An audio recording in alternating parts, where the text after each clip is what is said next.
Well, welcome everybody. I am live. It is me. It is Stephen Muehlhausen, formerly of DAZN and SportingNews.com. Happy Wednesday, July 8th. First show of July. We were not on last week as it was the holiday week. So I kind of was just like, you know what? Let's relax. Let's chill. We will reconvene the following week, and this is a good week to really start. And actually, we won't go back. We are live. I don't know why we started a little late there. I am Stephen Muehlhausen, formerly of DAZN and SportingNews.com, and hopefully soon I should have some news for you guys very, very soon. Daryl Rivera has not joined me yet, so he will be coming up shortly. But if you're watching on YouTube, click the subscribe button and click the like button. It will help us out, help me out tremendously. So make sure you guys do hit that like button and hit the subscribe button. If you are watching on Facebook, all you got to do, it's simple. Click like, follow, and then leave a question, leave a comment, and do the same thing on YouTube as well. We're going to have the audio version, so you'll be able to go on Facebook, not on Facebook. I'm tired. I do apologize. All your favorite podcasting platforms, iTunes, Spotify, and there's so many I can't even begin to tell you how many podcasting platforms there are, because I, in all honesty, don't know. There's more than like 10. It seems like, because we're sponsored by 7 of them. So we do greatly appreciate it. And first podcast of July last week, we took off. I just was like, I told Daryl, I'm like, you know what? It's the holiday week. Everyone's going to be gone. Everyone's going to be on vacation. So you know what? We took a siesta. I decided for a siesta for last week. So we have a podcast up today. From my chat with Chris Jericho, which was, I thought I lost the audio. I did the interview at the end of February. And I'm like, oh no. And luckily I was able to find it. So therefore, it was still relevant. I listened to the interview yesterday, and I'm like, he said some stuff on Orange Cassidy. So I'm like, you know what? It's relevant to what we saw with the AEW Fyter Fest in the main event. And so I'm like, you know what? Let's air it. We'll see what happens, and I'll go that route. For today, Stack Night 2 of NXT Great American Bash, AEW Fyter Fest recap. Interesting shows, good shows. One thing I love is you get the split screen, and I have half of the TV is on NXT, and the other half is AEW. Very hard. It's on mute, because everyone's like, oh, how do you watch? And I'm like, well, it's extremely difficult, but I keep it on mute. It is the first thing I do, because that is very important. It's the one thing you got to do. You really got to keep it on mute. You keep it on mute because you really have to. You really can't be like, well, I'm not going to do that. In all honesty, you have to. If we're just going to really be honest with ourselves and we're going to play under the honest tree, that's what we're going to do. But because it's hard. You can't because you're going to be like, one moment you hear more and all Tom Phillips and Beth Phoenix. And then the other moment you're going to hear Jim Ross, Excalibur, and Tony Schiavone. But we're going to talk about that, and we'll very briefly go into UFCs. We'll be doing a separate UFC 251 podcast. We'll be taping that, I think, tomorrow. But we will have that up. We'll talk about it very briefly with the new main event of Kamaru Usman defending the welterweight title against the BMF champion, the baddest motherfucker, as no one knows what the BMF title means, Jorge Gamebred Masvidal. Also on the card, Alexander Volkanovski defends the featherweight title against Max Holloway in a rematch from Volkanovski winning a lopsided decision at UFC 245. And then for the vacant bantamweight title, Peter Yan meets former featherweight kingpin Jose Aldo. And also on the main card's awesome. You have Rose Namajunas, Jessica Andrade 2. Andrade beat Namajunas last year to become the women. And when Rose Namajunas winning the first round looked awesome, and then Andrade in the second round turned it on, and a beautiful slam knocked Rose out, and Andrade became the women's strawweight champion. And then lost the title in November to Wiley Zhang, or Zhang Wali, however you really want to call it. So, and then Amanda Ribas and Paige Van Zandt kicking off the main card. And that card is stacked. That card is awesome. We'll talk about that a little bit more. But what an unbelievable night of wrestling. And it was nice to sit there and watch wrestling. And NXT Great American Bash was highlighted by Adam Cole and Keith Lee, champion versus champion, winner take all for the NXT and the North American heavyweight titles. And AEW was headlined by Chris Jericho against Orange Cassidy. We'll start with this because this was the bigger story. Keith Lee defeated Adam Cole to become the NXT and North American champion, the first person in NXT history to hold two belts at the same time. This match was awesome. Holy bejesus. Fantastic. This showed me two things. There's two things I already knew, but two things I don't think the world knew. Adam Cole is phenomenal. Keith Lee is that damn good. You look at what Keith Lee can do at 350 plus pounds is quite breathtaking. Give Keith Lee the love. Because what Keith Lee is able to do is unbelievable. Someone that big should not be able to do moonsaults, should not be able to take Canadian destroyers. He sold for Adam Cole like Adam Cole was worth $500 gazillion. And I said gazillion. Give Adam Cole a ton of credit. Give Keith, and look at Adam Cole. I know Adam Cole gets a lot of love, and rightfully there's a reason. Adam Cole to me is one of the best in the world, and Adam Cole's been one of the best in the world for a very, very long time. And got to give credit where credit is due. Adam Cole showed up. Keith Lee showed up. That was going in. I thought FTR, the Young Bucks against Lucha Brothers, and the Butcher and Blade was the best match of the night. Not until I watched Keith Lee and Adam Cole on one screen, and then the other half had Chris Jericho and Orange Cassidy, which was also very good. But it was great. It was just everything they were able to do. And it's a testament to both guys. Because you got to look at guys Keith Lee's size should not be that agile.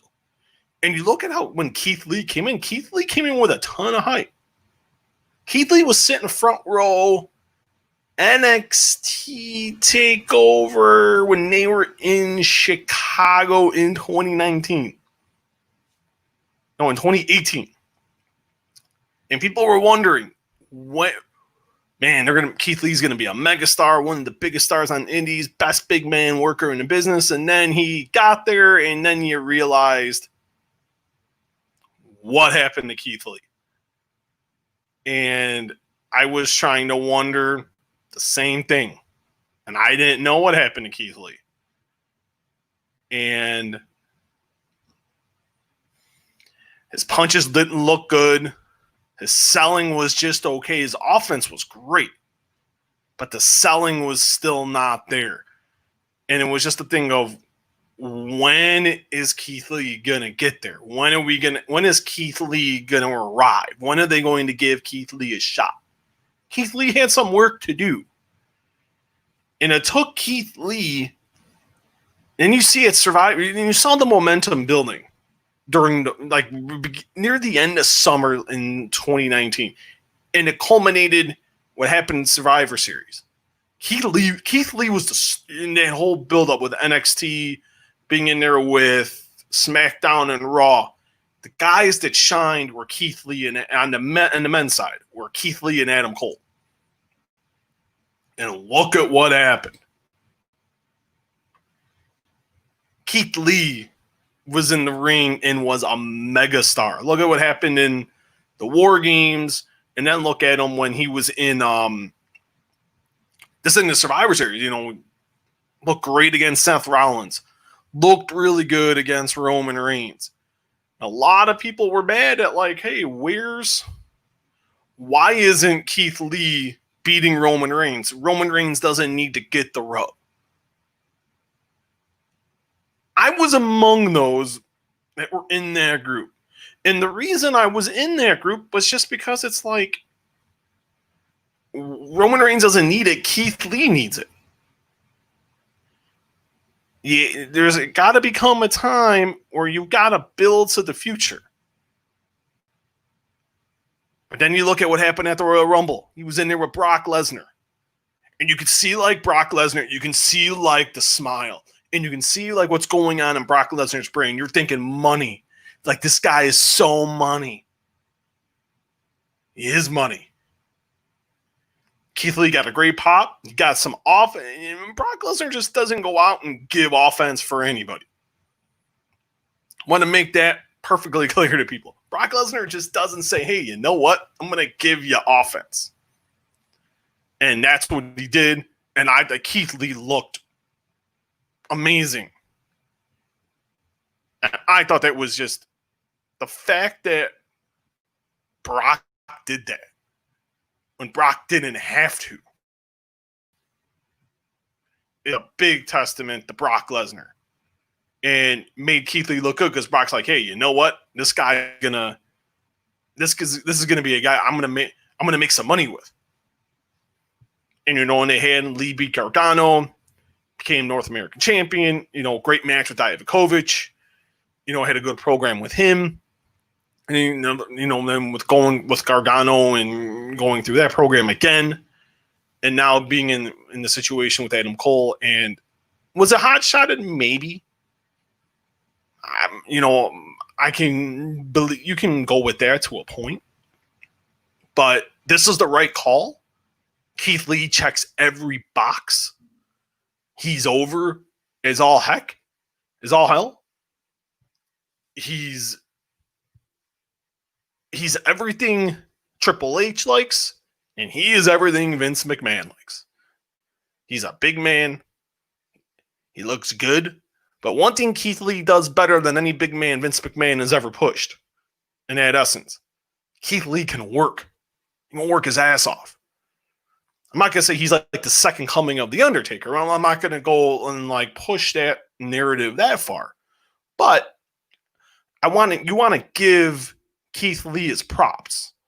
He can work. He's proven that for years. But now he's got the ball. Hopefully they let Keith Lee run a little bit. And you've seen at the end, you know, you've seen Karrion Kross and Scarlett Boudreaux, and they were looking down on Keith Lee. And that seems like the direction they're going to go next. That's going to be the next big program. Which there's nothing wrong with that. You know, I think that's a great program. You can see they're really building up Karrion Kross as well. That should be a great program. I'm not doing that for SummerSlam.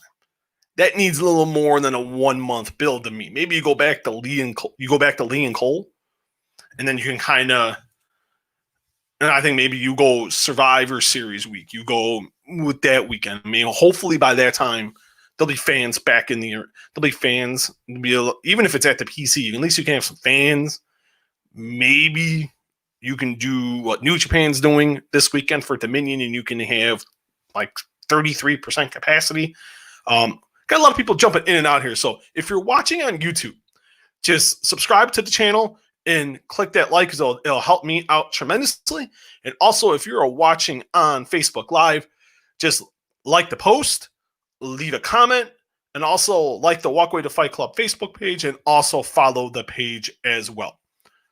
We greatly appreciate it. Thank you so much.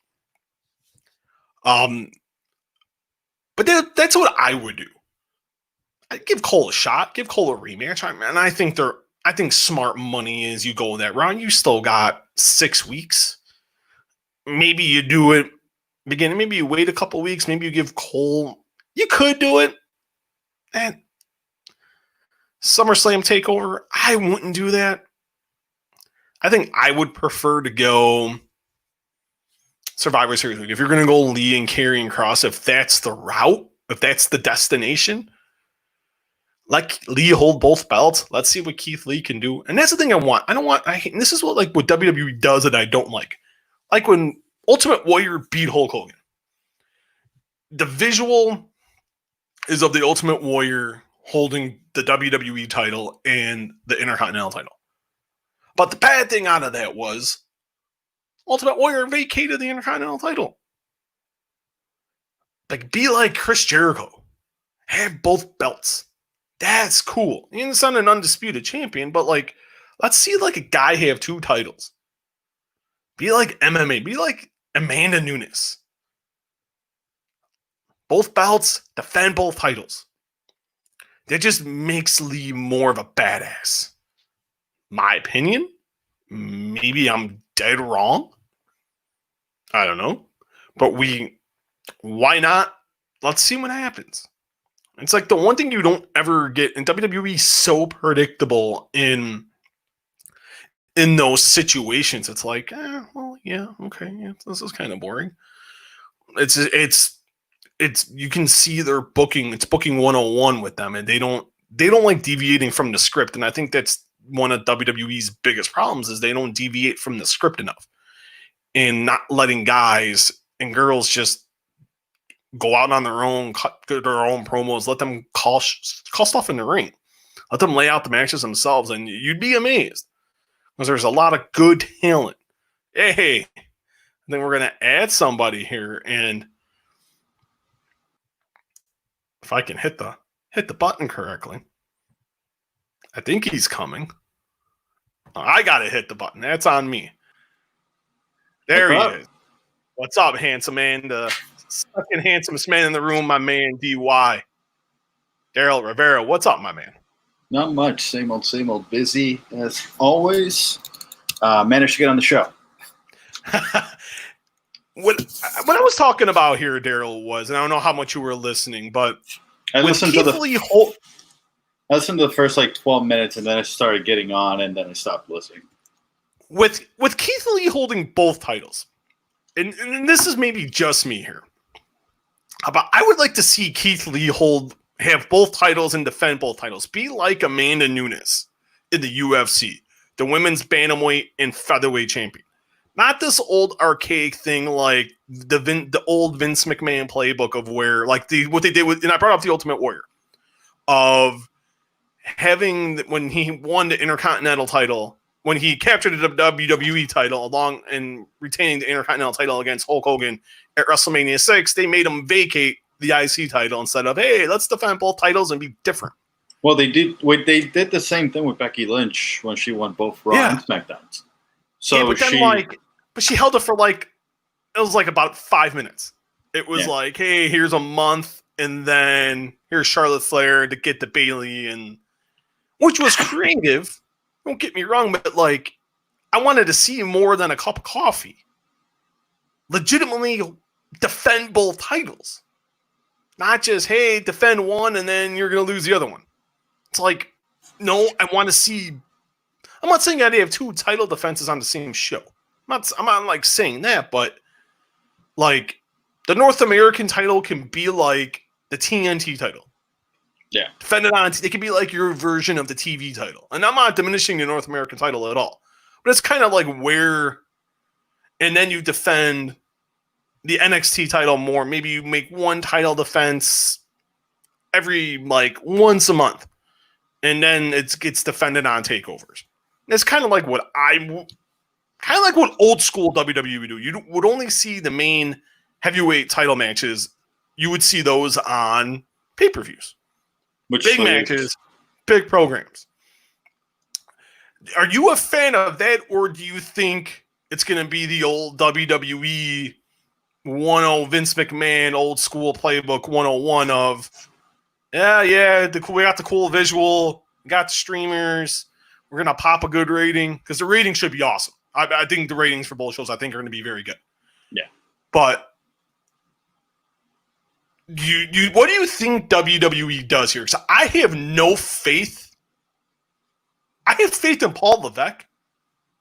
Even though my confidence in Paul Levesque is starting to wane a bit, But I have more faith in him advocating for a double champion instead of Vince McMahon being like, it's a good visual, pal. Let's vacate the title. Or, Keith, you're going to lose the title in like 2 weeks to Finn Balor. Okay. I like the idea of him defending it like the TNT title. Just because, and this is not diminishing what the North American title is, but in hindsight and what you've been booking it as, it's a secondary title NXT. Make it, if you're going to have this Keith Lee, having both titles, and you have him losing next month in the next takeover or whatever the case is, then yeah, this whole thing was pointless. There's no reason we should have done this match in the first place. But if you book it in a way, like you mentioned before, I love that idea. He defends the North American title on NXT on Wednesday nights. Every week is someone new. Give talent some exposure. Keith Lee can work with people. He showed it today. He sold Phantom Cole from what I've heard. I haven't really seen the match yet. But he, in my opinion, is somebody that can legitimize more people because he's on the verge of going up to the roster, to Raw or SmackDown. He's going to, no, I didn't mean to say up. He's going to Raw or to SmackDown, following the footsteps of Matt Riddle. So at that point, use him as long as you can. Don't bring him up until, honestly, November, December. Create stars that are going to replace him. Hopefully Adam Cole doesn't go anywhere because he does not need to go anywhere. He needs to stay in NXT. But help create stars to replace those guys that are going to, move to Raw, move to SmackDown. And then use the North American title for that. And then the NXT, make it prestigious. It was a thing that back when Kevin Owens held it, even now, it's, in my opinion, the most coveted title because it's being booked that way. The Universal title is being defended against so-and-so. People can come out, hey, Dolph Ziggler. Hey, Drew, can I get a shot? Sure, pal. Here you go. I'll see you on Extreme Rules, the horror show, which is a thing that I'm going to get to later. And then the WWE champion, Drew is the WWE champion. The Universal title, they gave it to Goldberg. A late 40s Goldberg that buried... No. Don't say Bill Goldberg's that young. He's in his 50s, my friend. He's in his 50s. Wow. You gave the Universal title to Goldberg, a 50-year-old Goldberg plus that is way past his prime. Don't get me wrong. The match that was intended was a fun match to watch. Didn't need the Universal title. You diminished it by doing that. So right now, the NXT title, it's booked as the most wanted title in the WWE. Plain and simple. I didn't even think about Lee going up. I think he's eventually going to. Keith, and I kind of alluded to it before he came out. Keith Lee's a megastar. Tonight, Keith Lee became a megastar. He was on the cusp after the Royal Rumble. I think Keith Lee's there now. Yeah. Because the match was really good. That was the best match tonight. And I don't know if you like when I was at the Open, I thought FTR and the Bucks against the Lucha Brothers and the Butcher and Blade was the best match of the night, going with Gargano and Swerve Scott like right behind it.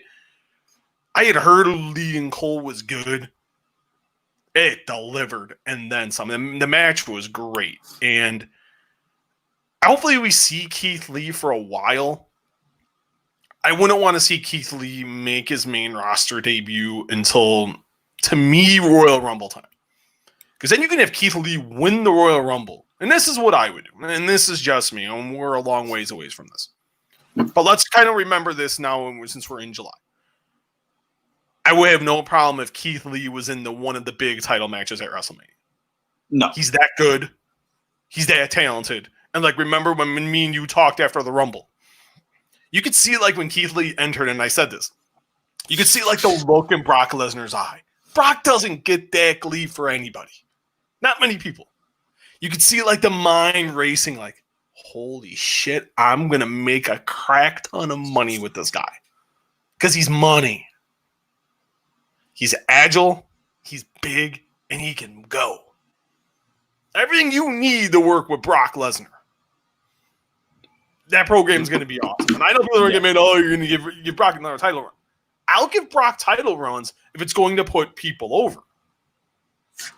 Absolutely, 100%. If there's fans, which hopefully there will be by that time, I put the rocket ship to Keith Lee. If it's not going to be Keith Lee, I want it to be Matt Riddle. And I think Matt Riddle is more than well on his way there as of right now. But we'll see what happens. We'll talk about Matt Riddle, and we'll talk about Matt Riddle in a little bit here. But I don't think Lesnar wants anything to do with Riddle right now. Minds can be changed. Minds can be changed. Minds can be changed when money can be made. I promise you that, Mike. And I do want to say, to the point of Lesnar putting over talent with the title, look at what it did to Rollins. Look at what it did to McIntyre. Exactly. They became massive baby faces after they beat Lesnar.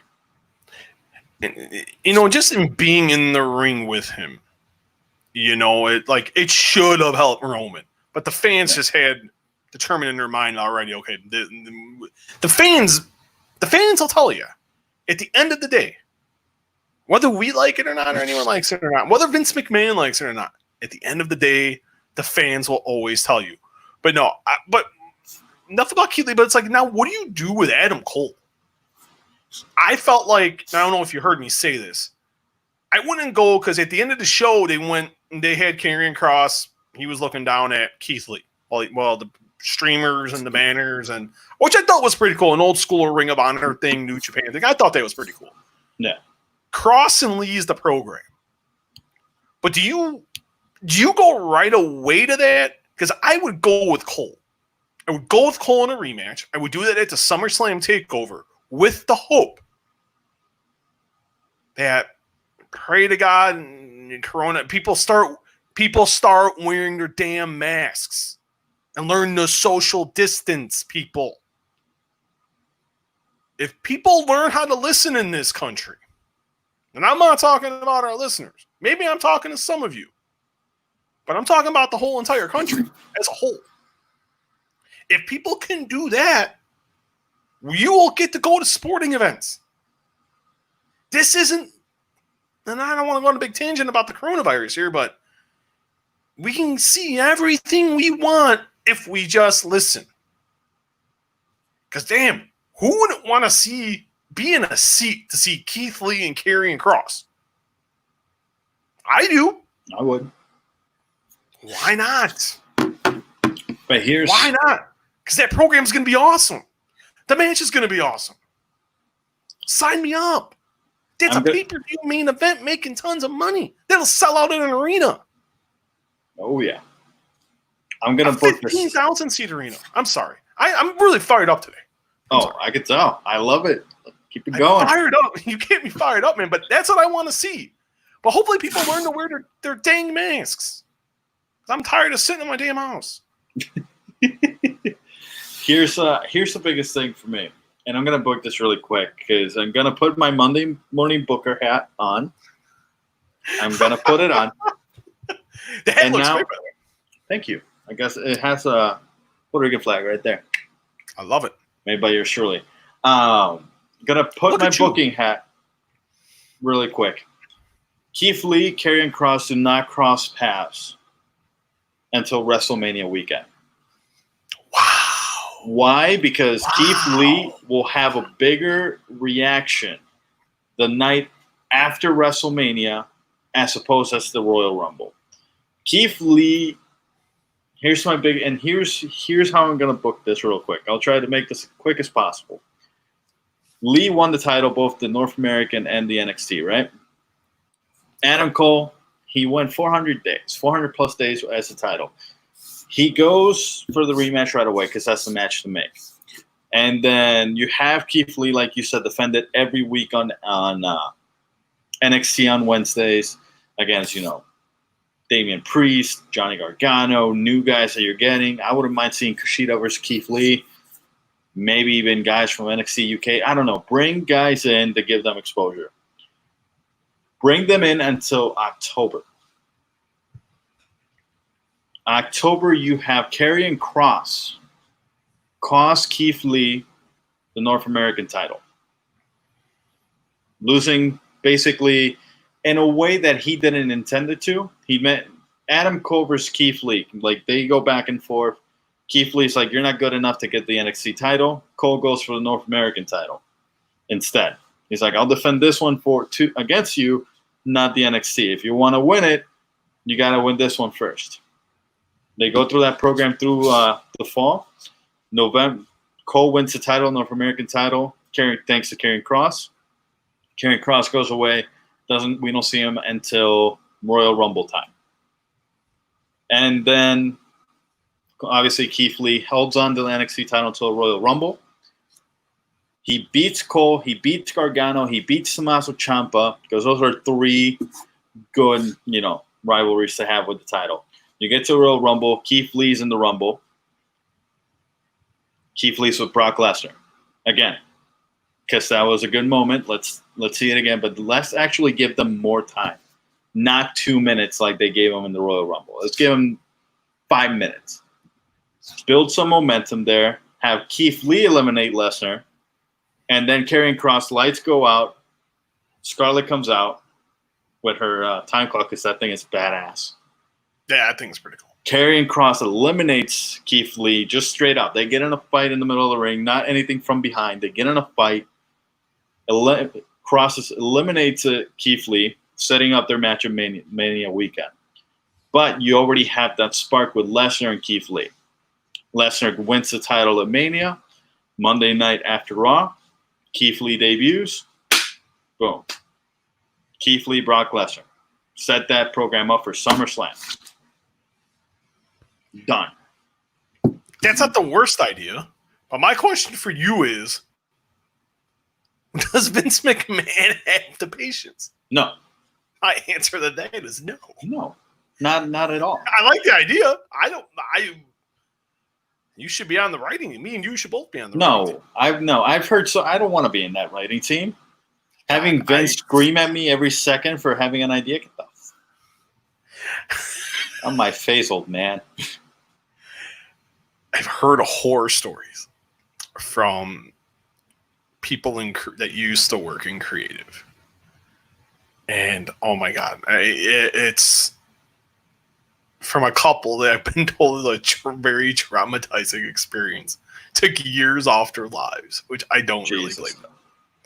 But no, I don't think they can wait that long. Even though I think it's a great idea. Booking-wise, your only hole, I just don't think you can, especially with Mania being in LA, scheduled to be in LA. You gotta go Lee and Brock.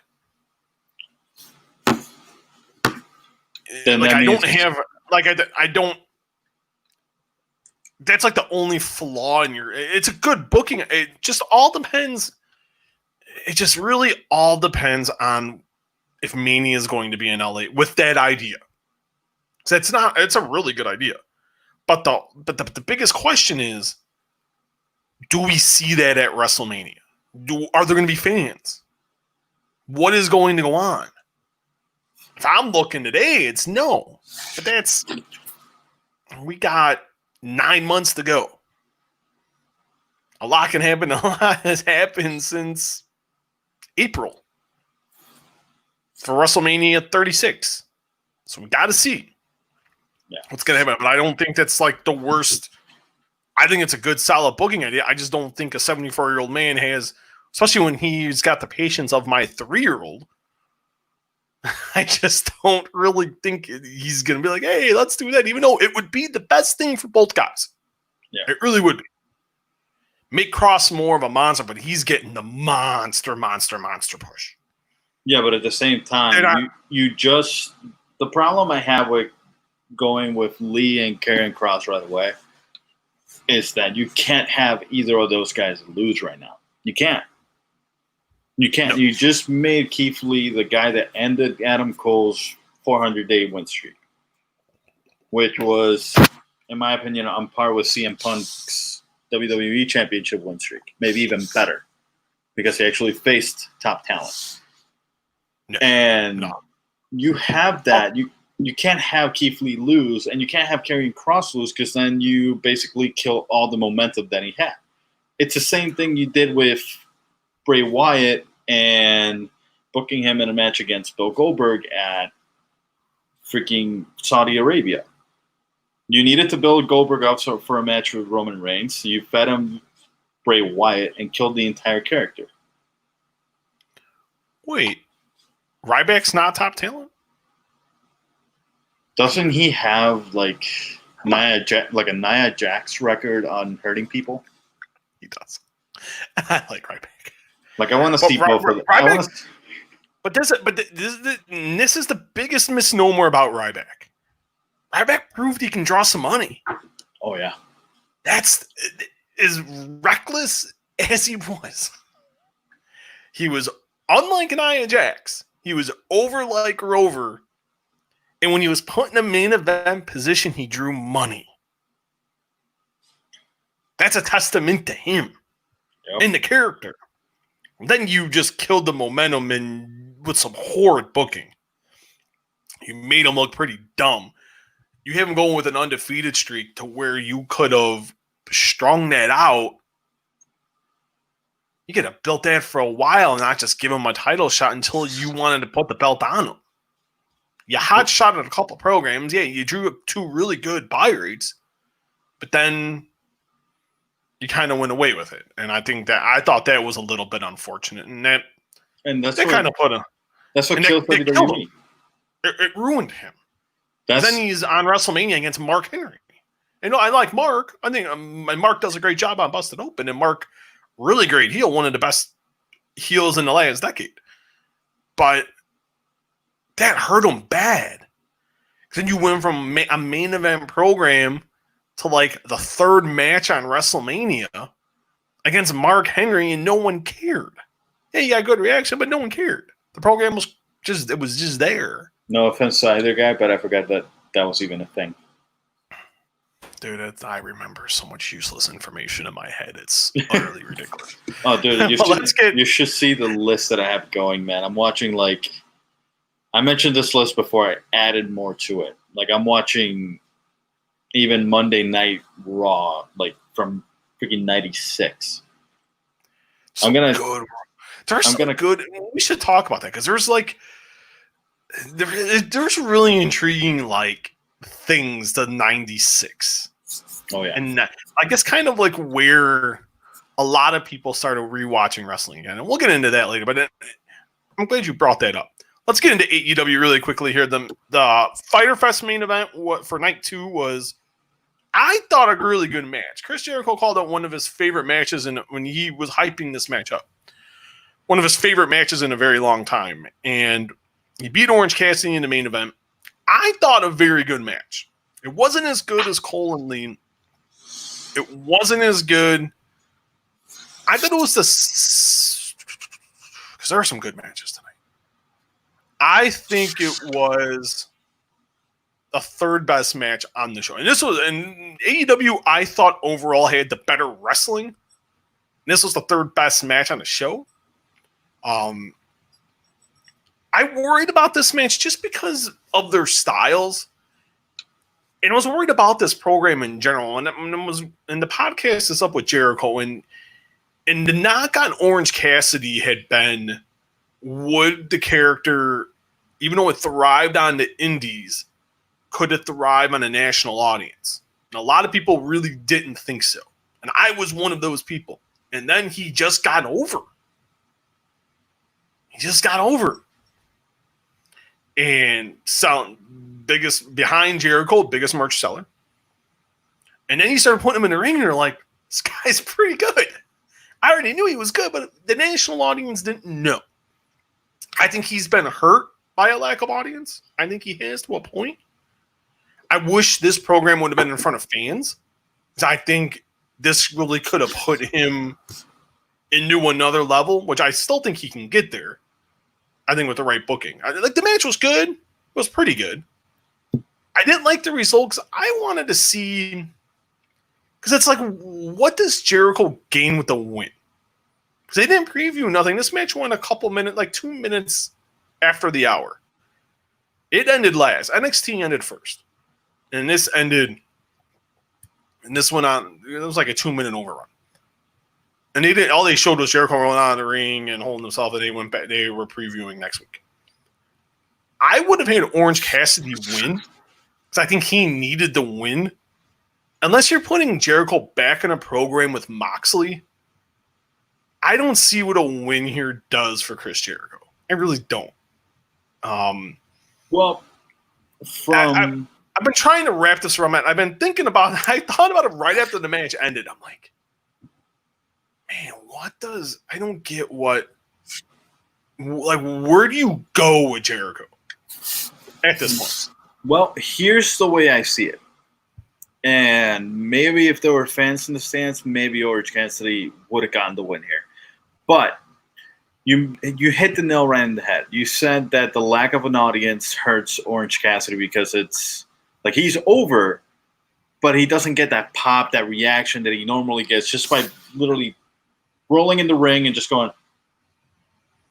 Guy's like, freaking great. Like, he's awesome. I love him. But he was the most.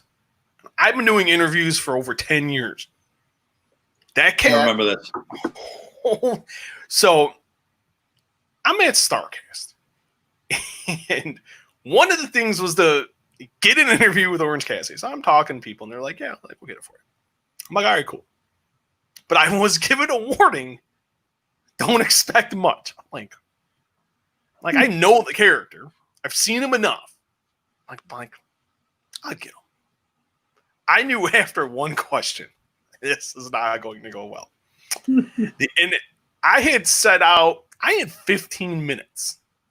Interview lasted 4. Please tell me you have the audio. I gotta look on my phone because I did it on my phone. Please find it. It was so the guy at StarCast and the PR lady from AEW come up they're like, we warned you. And I'm like, I still got something out of it. It's like, I don't know how much you know about James Dean. And that's kind of like the premise where I went. And I'm like, he's James Dean with an attitude. James Dean didn't say much. And that's what I came out of it right away. And I'm like, man, this guy's, and this is the one thing I liked. He's playing the gimmick to the tilt. And I watched an interview last week with The Undertaker. He did an interview when he was promoting the last episode of The Last Ride, and he was on the Pat McAfee show. I remember that. I did see this. And he brought up an interesting point of, because he was asked by I think this co-host is AJ Hawk. Yeah, and AJ Hawk. And AJ Hawk asked him, he's like, can you see anyone doing what you did in terms of playing the gimmick?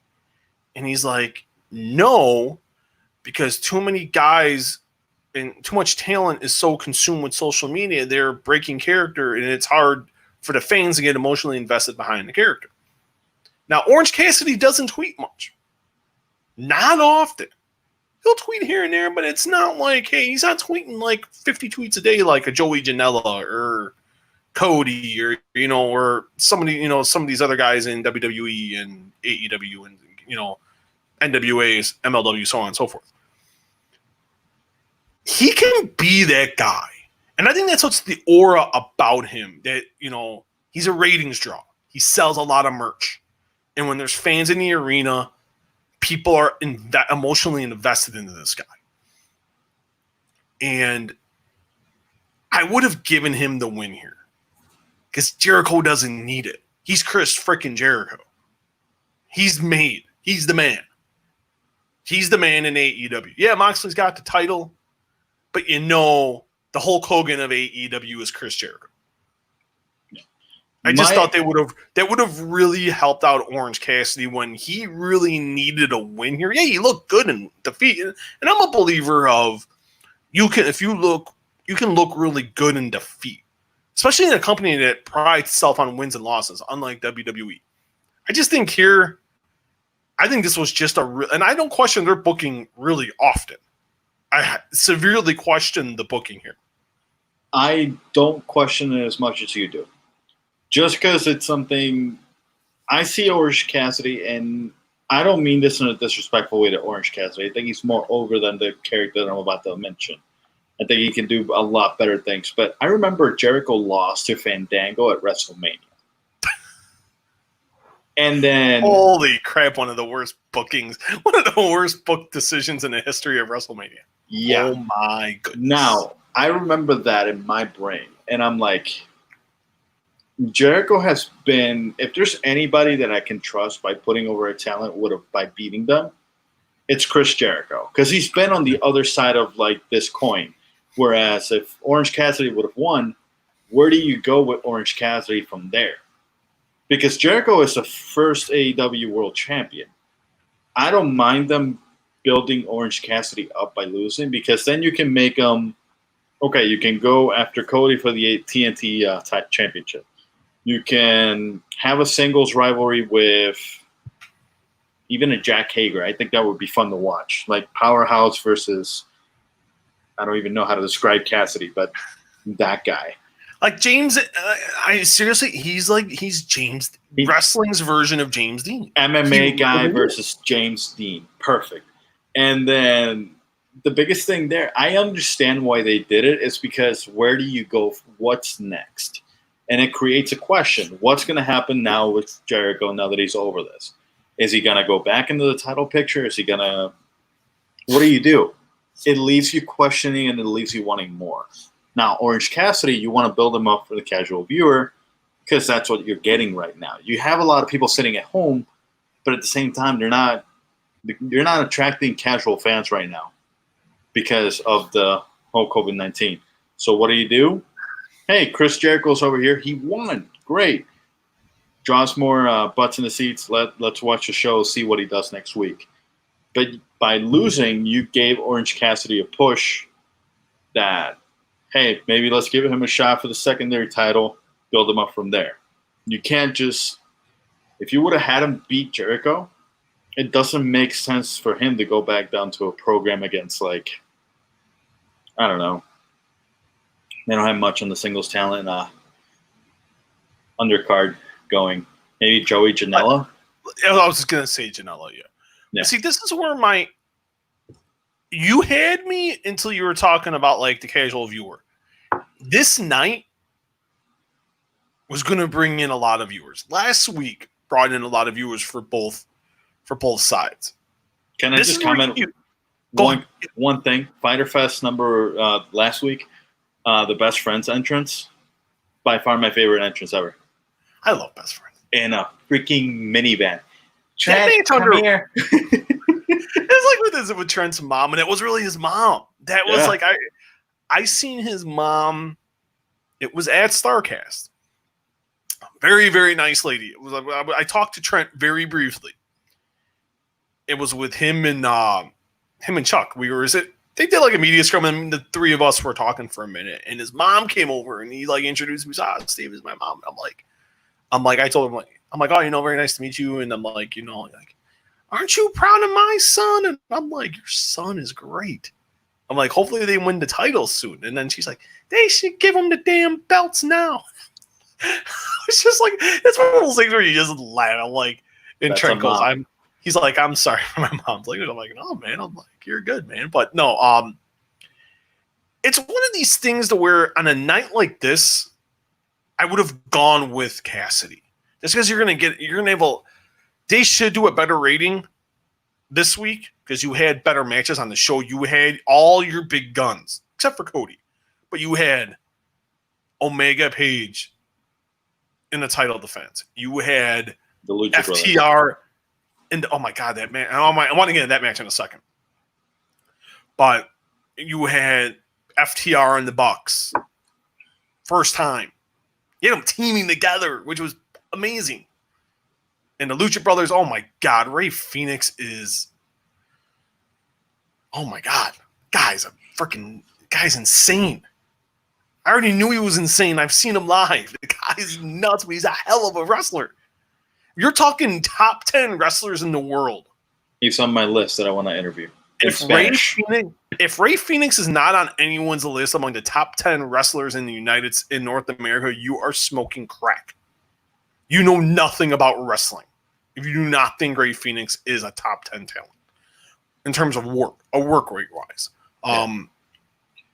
But no, in that instance, I would have gone with Orange Cassidy. Though. I just because the viewership's going to be big for both shows.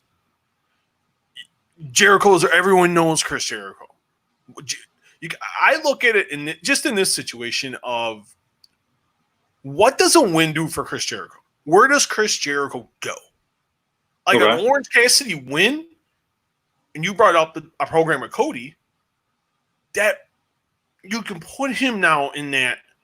Because now you can't go to a program with Cody unless Cassidy gets a couple wins. So you kind of, I don't want to say you cut him off at the legs. Yeah, he gained something. I'm wholeheartedly believe that because the match was very good. But I think in this instance, I think Jericho could have took the L. Like when he lost to Jungle Boy and how much that helped. Or when he went to the draw with Jungle Boy. And how much that helped Jungle Boy. Jungle Boy went from a guy that had potential to in 10 minutes became a guy people envision now as one of the cornerstones of the future of the business. It could have been done here. It just wasn't done. And I think a missed opportunity. I think they go back to it down the line, and I think the result will be different. Yeah. And like I said, and this is me piggybacking. This match happened in perfect timing because I just wrapped up listening to the 83 weeks, and I'm not plugging them in, shamelessly. The 83 weeks. I love Eric. Eric's great. Yeah. The 83 weeks show where they were talking about Chris Jericho and WCW. And he mentioned in the show, and he's like, listen, anything that went well for Chris Jericho in WCW was by Chris Jericho himself. Not me, not Terry Taylor, not so-and-so. So if I'm going to trust anybody to steer talent in the right direction, it's going to be Chris Jericho. So I haven't seen the match personally. So I was talking based on results alone and reading, briefly of what I saw.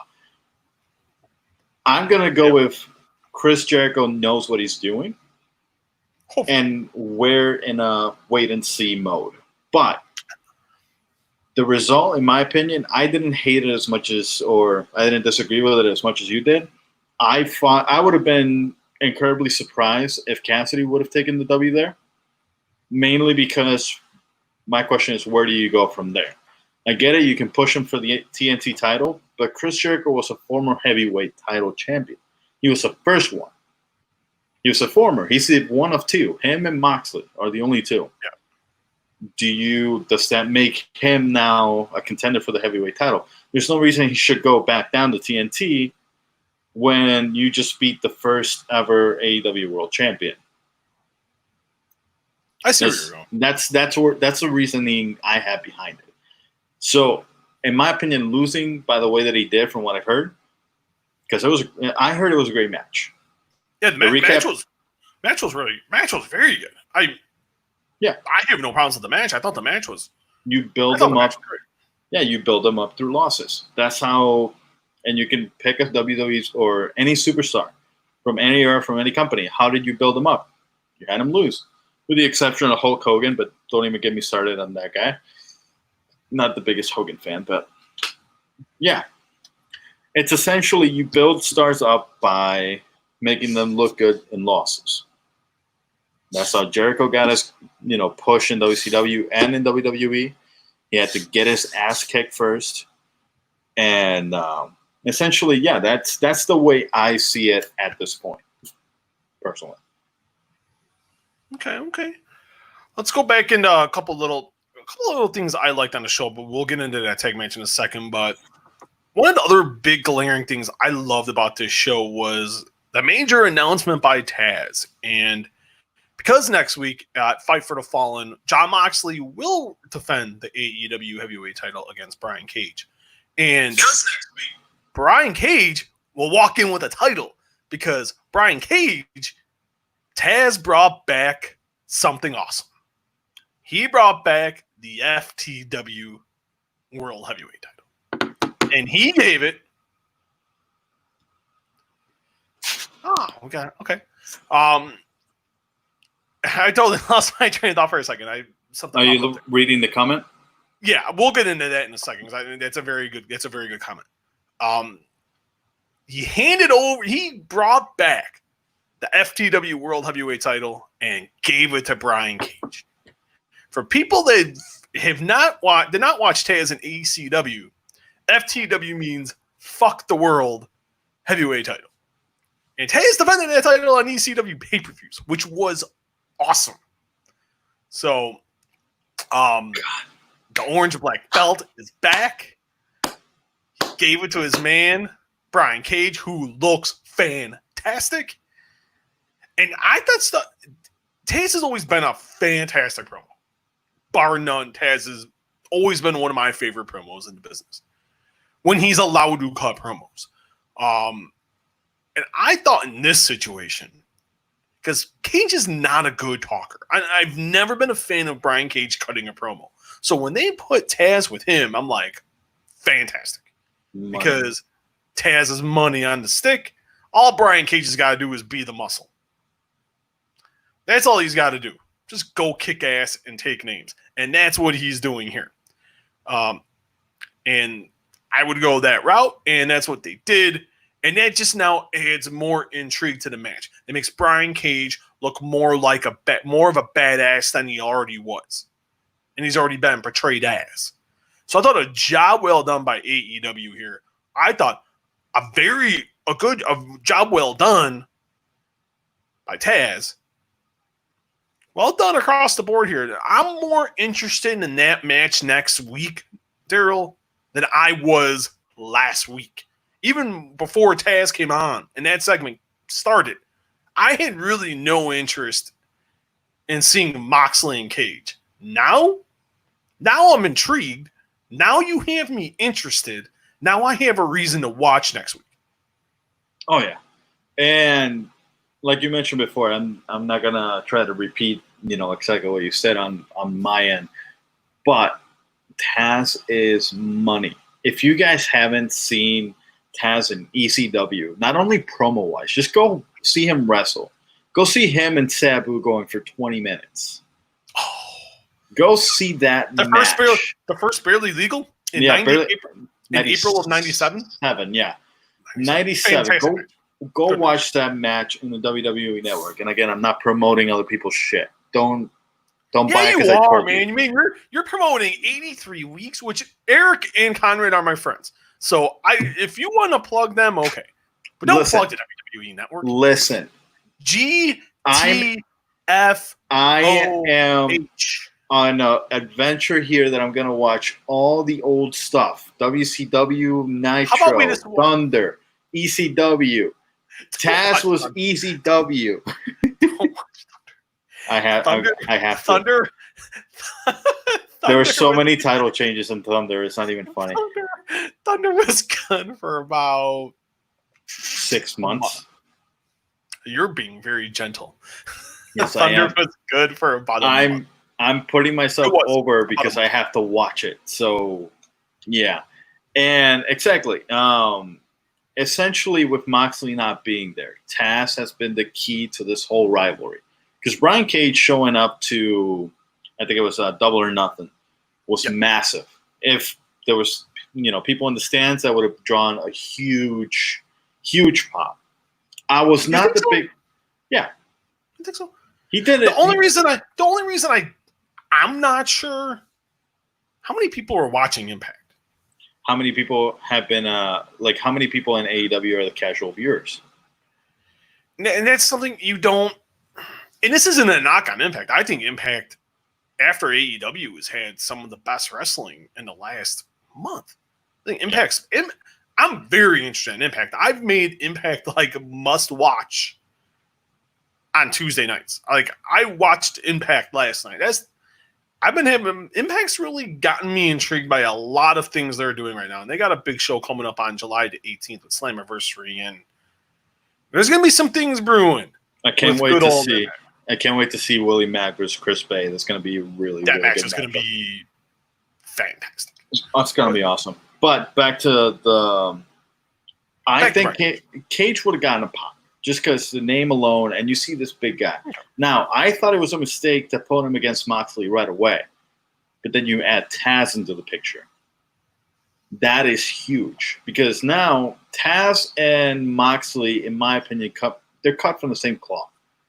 Moxley is as ECW as it gets nowadays. Now you have Taz bringing in the factor of the Fuck the World title. Moxley going after that title. Now you add a bigger element to this matchup than the AEW World title. And it's not a bigger title. The AEW is still the grand prize here. But you add that incentive. Now you give Moxley a reason to fight other than, all the shit that they were talking. Now you raise the stakes even more. And I'm looking at the comments, Nick, turning a negative into a positive with Moxley's situation with Renee Young, which the way that WWE has handled the whole Renee Young situation is bullshit. And I won't even get to that because I'm pretty hot about it. It's messed up. Oh, dude, it's awful. That's all of it. But this match, like you mentioned before, it didn't have much intrigue because it looked like you can't really take the title away from Moxley, but maybe make Brian Cage look strong. Now you make it into this might be a bigger fight than people think. And now I want to watch because you add this title, a title that was an ECW, now it's coming back. Now you have Taz there as a chess piece. Now we see what we can play with here. And AEW created a situation where, okay, you got a monster in Brian Cage. You got the reigning AEW World Champion in Jon Moxley. How the hell are they going to book this, and where are they going to go from there? And I'm all for it. Anytime you can't predict anything, I'm all for it. Moxley's going to go over, but the question is, because there's bigger things on the horizon for Moxley. You got MJF. You can go with Omega. You can go back to Jericho. There's a lot of there's bigger things on, and then this is not a knock on Brian Cage. I think Brian Cage is a really good talent. I'm not taking nothing away from Brian at all. I think they're gonna do the match like they did with Moxley and Hager, where Hager's still gonna come out strong. Moxley's gonna get the win, but Cage is gonna come out looking really good. And Moxley's that great of a worker to where Brian will be just fine. But the match will be really good. I agree. That match is going to be really, really good next week. I'm looking forward to that. Yeah. Nick Swing. If you do not listen to Nick Swing, that wrestling show, Nick Swing's got one, and I always tell Nick this. Nick is watch out for Nick. Nick can be a player. That wrestling show is a very good show. Nick is very insightful. Nick watches everything. And I've had a lot of great conversations with Nick. Very talented. Make sure you guys listen to that wrestling show because I think Nick is one of those guys on the rise, and hopefully Nick gets back at it soon. He says Orange didn't beat Pocket Revolution, but he still got over anyway. That is true. I mean, he's not wrong. I was there. I wasn't there. That's a whole other conversation for a different time. But I don't even want to get into that whole situation. We'll talk about it after. That's for another day at another time. But there's only so many wins and losses that one can take, in my opinion. Like, how many times are you going to beat Jungle Boy? It's going to come to the point where a guy can only lose so much until the fans stop getting invested. You can lose. I have no problem with someone losing. Wins and losses in AEW matter. That's why it's like you can't go on 3, 4, 5 match losing streaks unless you're going with it as an angle. But if you get to that point where you're getting to the top guys and you always lose, why should I watch you face the top guy at that point? Because I already know I know you're going to lose. That's like where I'm coming from on that. I do agree. Like the match with Pac was really good. That was one of the best matches of the night. Nick says best use of Taz in 20 years. Oh, absolutely. Oh my God. Why nobody decided to use this guy as a manager until now is baffling. Dude, you're preaching to the choir. WWE could have been such a good counterpart for Heyman. It's not even funny. The worst thing that ever happened to Taz, and Taz has admitted this, and I've talked to Taz about this, and Taz has said it in different platforms. the worst thing that ever happened to Taz was to get the biggest pop of the night in his debut at the 2000 Royal Rumble at Madison Square Garden. He's like, he told me that was the worst thing that could have happened to me. I got the biggest pop of the night, which he did. Pummeled the heck out of Kurt Angle. Match was good. Very good. Yep. I remember that.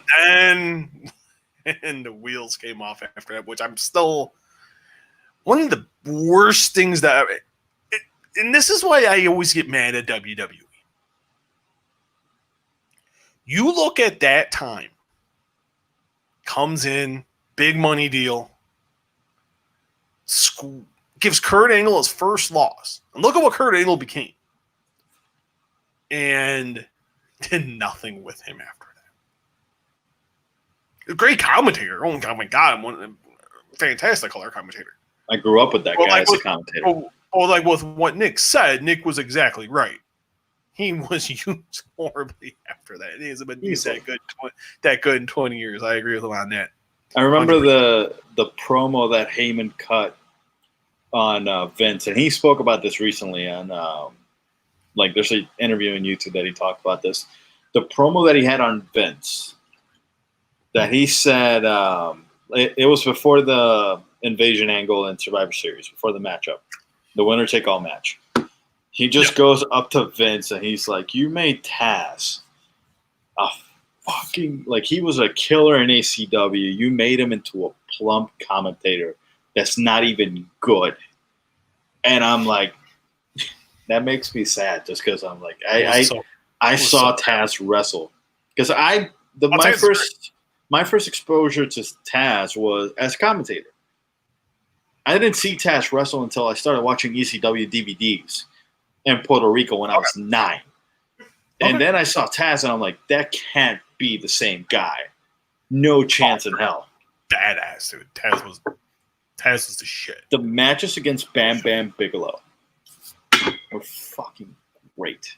And then they made him into a commentator. I saw the match for Royal Rumble 2000, and then after that, nothing. WWE is always taking our favorite non-WWE talent, shoving them down to spitting them in, and spitting them up and chewing them out, or however you want to say it. Really quickly, we'll get the rest of those comments in a few minutes. So one other thing I wanted to go over on what happened on the other big thing on the show was the tag match, FTR and the Bucks against the Lucha Brothers and the Butcher and the Blade, and the former did not get the win. You thought they would. No. Accidental. Little match was very good. Ray Phoenix, like I said earlier, is quite amazing. Oh my God. I can watch Ray Phoenix 24 hours a day. Ray Phoenix is that good. Pentagon's right behind him, by the way, but very good tag match. Good 8-man. Little switcher, little accidental super kick from the Bucks to FTR. Lucha Brothers get the pin on Matt Jackson for the win. Start teasing a little bit of dissension between FTR and the Bucks, and both teams shook hands, and okay, it was an accident, blah blah blah, and they went their separate ways. But there had to be some physical aspect between those two teams. They were getting along too well in the match. You've seen them. We've seen shatter machines, bang for your buck. We almost got a Meltzer driver. I'm like, oh, come on, I want to see him. I always like when they do Meltzer drivers because it pisses off everyone on Twitter. They're doing the Meltzer. It's like, come on, man. Just enjoy the goddamn show. I just like seeing all these marks getting they're out on the Dave Meltzer. And it's like, come on, man. Just enjoy the fucking show. They called it the Meltzer driver because they respect Dave. Dave is the godfather of wrestling and combat sports journalism. So let's kind of love him or hate him. I love Dave. Me and Dave are very friendly. Me and Dave are friends. And there's things I like about Dave and there's things I don't like about Dave. I think that's with everybody. But I will always give Dave his props for what he's done. Oh yeah, God, it's not even. I was not gonna say nothing. Phoenix is the better in-ring guy, in my opinion, than Pentagon. I said that. Easily. Jeez, I did not say that Pentagon is better than Ray Phoenix. Oh my God, Ray Phoenix is a top 10 talent in the business. Easily. In North America, in my mind, Ray Phoenix is amazing. Pentagon. Top 15 in the world after you add in like Okada and Osprey and Hiromu Takahashi. And guys like that, oh my God, Ray Phoenix is definitely top 15. No doubt in the world. No doubt about it. Ray Phoenix is fantastic. I can't wait till. I'm just saying Pentagon is really good too. I'm not going to discredit Pentagon at all. I mean, I'm not saying he's neck and neck with Ray, but Pentagon's a better worker than people think in my own mind. But no, that tag match, really good, leading to an eventual. God. I want to be in the crowd for FTR and the Bucks. I think that's why they're saving it. FTR and the Lucha Brothers. I want to be there to see those matches. That's why I want these people to get their hands on their butts and wear some masks. Man, this is not hard. If New Japan's going to be holding a show this weekend with 33% capacity, 4,000 fans at Osaka-jo Hall for Dominion. Why can us here in the United States, learn how to wear a mask? You're better off. Correctly. You're better off. To throw parties and be all up on each other, and man, it's like a bunch of pendulum children. It's like a bunch of 3-year-olds, a bunch of kids and people in preschool who don't know how to listen. Oh. I just want to go see wrestling. I want to go travel. I want to cover fights. I want to cover wrestling matches. My God. Because FTR and the Bucks, FTR and the Lucha Bros, I was there for the Young Bucks and Lucha Brothers. Oh my God. In that ladder match, holy cow. One of the greatest matches I've ever seen. Easily. Very easily. And Young Bucks and Omega, or FTR and Omega and Page? Omega and Page and the Lucha Bros? Then go back to Omega and Page and the Young Bucks. My goodness. Goodness gracious, great balls of fire, Daryl. My God. Wear your masks, people. Isn't hard. Do I like wearing a mask when I'm going to the grocery store? No. But I do it anyway. And I don't care that we're losing viewers. Because you are the people that probably don't want to. Never mind. How am I going to go there? I was going to say something I was going to regret. But please wear masks, people. Come on. Yeah. I can't believe you just brought Great Balls of Fire into this conversation. God damn it. I love the worst name in pay-per-view history. I want to know what the room was like. With an awesome main event of Samoa Joe and Brock Lesnar. And they brought about 5 minutes longer because then it would have been about a 4.5 star match. That's not a match that I wanted to see in Great Balls of Fire. That's a match I would have loved to see at minimum a SummerSlam. Oh, minimum. Yeah. Joe's awesome and Brock's awesome. Joe can go in that list of WWE's misused talent, and that list is about longer than the list I have of events that I have to watch, and that list is long. Oh, yeah. Long. Also, wanted to comment on Pentagon. Very good in Lucha Underground. I know a lot of people knock Lucha Underground, but Pentagon in Lucha Underground was fantastic. He's the reason why I started watching. A lot of good things came out of Lucha Underground. And John Morrison. Did you watch Morrison and Riddle from SmackDown? Yeah. Made him look like $1 million. My God. Why isn't John Morrison in the world title picture? Matt Riddle's going to be there. Bring the name back. I'm going to put this comment up now because we're talking about it. This is from... Oh, come on. I click show. Next one, WWE needs to bring back the name for Saudi Arabia, called it Great Balls of Fire. The greatest balls.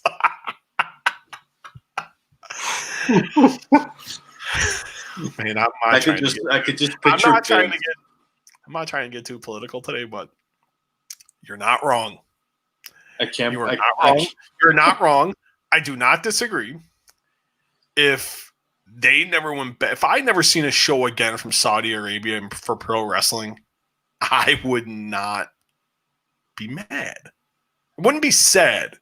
I wouldn't have to bust out a box of Kleenex because I would not feel bad. Not at all. I just really wouldn't.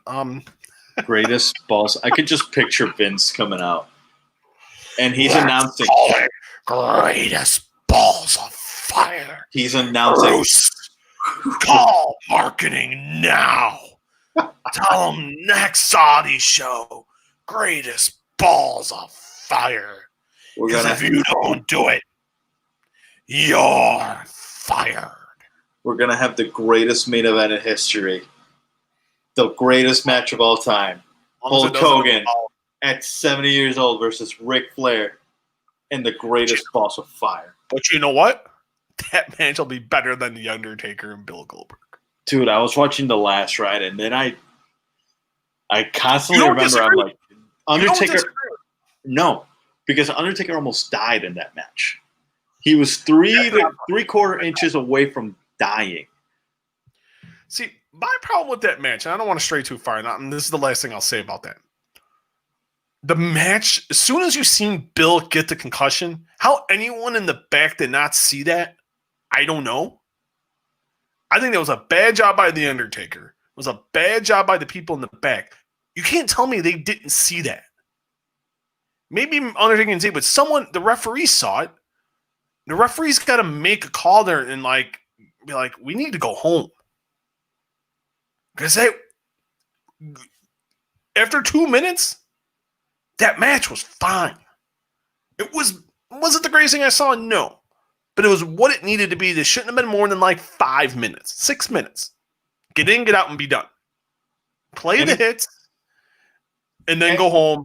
I wouldn't have gone with that result. I would have had Goldberg win. But that's a whole other conversation for a different time. Any Goldberg match should never go more than 2 minutes. But they should have went home, get what you need to get out of it, and be done. But they didn't do that, and the Undertaker almost got paralyzed and/or almost died. But let's get into NXT. We already talked about Keith Lee. We started with Keith Lee and Adam Cole, but I loved Gargano and Swerve Scott. Gargano won, but I thought Swerve Scott here looked really good. I was very, very impressed with him. A good win for Gargano. But I thought that was the second best match on NXT. I thought that was just a really, really, really, really good match. One of the best matches of the night. But that was a really good match. I like Candice LeRae and Mia Yim. And I'm not the world's biggest Mia Yim fan. I'm just not a fan of her work at all. This is something I watch her and I'm just like, okay, I'm good. She's just not my cup of tea. I just look at her and it's like, okay, she's a hand. But I love the movement because the match was a no holds barred match. The match was all the bells and whistles and all the toys but I love the move at the end. The swinging, it took too long. The swinging neck breaker off top by LeRae onto the chairs to a set of chairs, and she won the match. Match was good, not great. It was average. I'm shocked they started with that. I would have gone with Gargano and Swerve Scott.